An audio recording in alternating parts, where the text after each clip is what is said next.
Father గారికి, తర్వాత ఇక్కడికి వచ్చిన తల్లిదండ్రులందరికీ నా నమస్కారం. వారికి నేనంటే ఇష్టం, నాకు వారంటే ఇష్టం. మా ఇద్దరు బంధం ఆ దేవుడు గెలిపిందే అనుకోవాలి. నేను ఈ నియోజకవర్గంలో అడుగుపెట్టినప్పటి నుంచి ఇద్దరం అదే సోదర భావం కలుస్తా ఉన్నాం.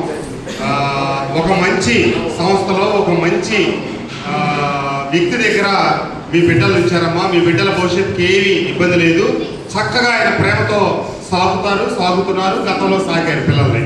కాబట్టి ఈ సెలవుల్లో పిల్లల్ని బాగా ఆడుకునేటట్టుగా చూడండి. ఎందుకంటే వాళ్ళకి శారీరక మానసిక ఎదుగుదల కూడా ముఖ్యం. మా చిన్నతనం సెలవులు వస్తున్నాయంటే అమ్మమ్మ గారింటికి, లేకపోతే బంధువులు పిన్నమ్మల ఇంటికి, పెద్దమ్మల ఇంటికి, పెదనాళ్ళ ఇంటికి ఇట్లా పోవడానికి ఎదురు చూస్తూ ఉండేవాళ్ళం. కాబట్టి మీరు తల్లులుగా నేను చెప్పేది ఏంటంటే, ఒకప్పుడు మా చిన్నతనంలో నాకు తెలిసిందే చెప్తున్నాను, మీది వేరుగా నేపథ్యం. అప్పుడు ఈ ఎండాకాల సెలవుల్లో కూర్చోబెట్టి మాకు రామాయణాలు, భారతాలు, వాటిలో ఉన్న స్ఫూర్తి మంచి ఇవన్నీ చెప్పేవాళ్ళు మా చిన్నతనంలో.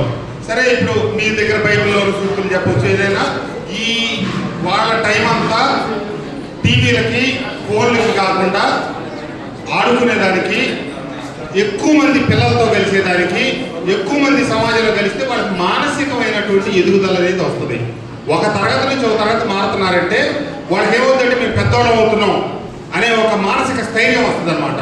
మీరు దాన్ని నింపండి. అదే పనిగా గోడకేసి రుద్దితే పిల్లలు చదువుతారనుకోవడం కూడా కరెక్ట్ కాదు. నిన్న ప్రభుత్వ పాఠశాలల్లో రాష్ట్రం మొత్తంలో కాలేజీల్లో చదువుకున్న వాళ్ళలో మన మైలవరం నుంచి చదువుకున్న పాప ఫస్ట్ వచ్చింది. గవర్నమెంట్ స్కూల్లో చదివితే వెనకబడతారు, ప్రైవేట్ స్కూల్లో చదివితే బాగా ముందుకెళ్తారనేది అపోహ. ఈ భారతదేశం నుంచి ప్రముఖంగా బయటకు వచ్చిన వాళ్ళందరూ ప్రభుత్వ పాఠశాలలోనో లేకపోతే మిషనరీ స్కూళ్ళలోనో ఇతరత్రా చదువుకొని జీవితంలో స్థిరపడ్డ వాళ్ళే. కాబట్టి మీ బిడ్డలకు కావాల్సింది ఏంటంటే ఆ చదువుకునే వాతావరణాన్ని ఇవ్వడమే ముఖ్యం.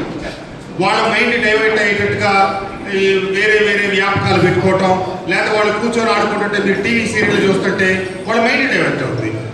అట్లాగే తండ్రులు, మగవాళ్ళు తాగి రావటం, సాయంత్రానికి ఇంటి దగ్గర వేరంగా వేయటం, వాళ్ళ భార్యను తిట్టడం, లేదా వాళ్ళ తండ్రితో కొట్లాడటం, తల్లితో కొట్లాడటం, పిల్లలు డీవియేట్ అవుతారు. కాబట్టి మీరు ఇవ్వాల్సిందంతా ఇలా చదువు మాస్టర్ చెప్తారు, మన ఫాదర్ గారు చూసుకుంటారు. కానీ ఇంటి దగ్గర మీరు మంచి ఆహ్లాదకరమైన వాతావరణం కనుక బిడ్డలకి ఇస్తే ఖచ్చితంగా మీ బిడ్డల ప్రయోజకులు అవుతారు. మీ తల్లిదండ్రులు, లేదా ఇప్పుడున్న పేరెంట్స్ తల్లిదండ్రులు, మీ తాతలు అందరూ కష్టపడ్డాడు కావచ్చు. మన దేశం వేగంగా ముందుకెళ్తా ఉందండి. 75 సంవత్సరాల స్వాతంత్రం తర్వాత ఆ మహానుభావుడు బిఆర్ అంబేద్కర్ ఇచ్చిన రిజర్వేషన్ల వల్ల అవకాశాలు కూడా అందిపుచ్చుకోగలుగుతున్నాడు. కానీ దీనికి కాంపిటీషన్ ఉందిగా. మన జనాభా పరంగా ప్రపంచంలో అతిపెద్ద జనాభా కలిగిన దేశం మనమే. ఆ జనాభా అందిపుచ్చుకునే అవకాశాల్లో మీ బిడ్డలు కూడా ఉండాలంటే వారికి మీ దగ్గర ఉన్నటువంటి సరైన వాతావరణాన్ని కల్పిస్తే వాళ్ళ అందుకోవడానికి ఏమి వెనక ముందు ఉండరు. మన పిల్లలు వెనకబడ్డా, మన పిల్లలు ముందుకు వెళ్ళినా అదంతా తల్లిదండ్రుల చేతిలో ఉంటుంది. మరీ ముఖ్యంగా తల్లి పాత్ర అత్యంత కీలకం.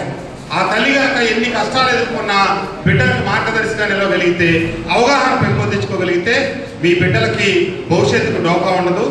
దీన్ని చక్కగా ఈ ఎండాకాలం సెలవుల్లో మీ పిల్లలకు మంచి అవకాశాలు చూపించండి, వాళ్ళు ఎదుగుతారు.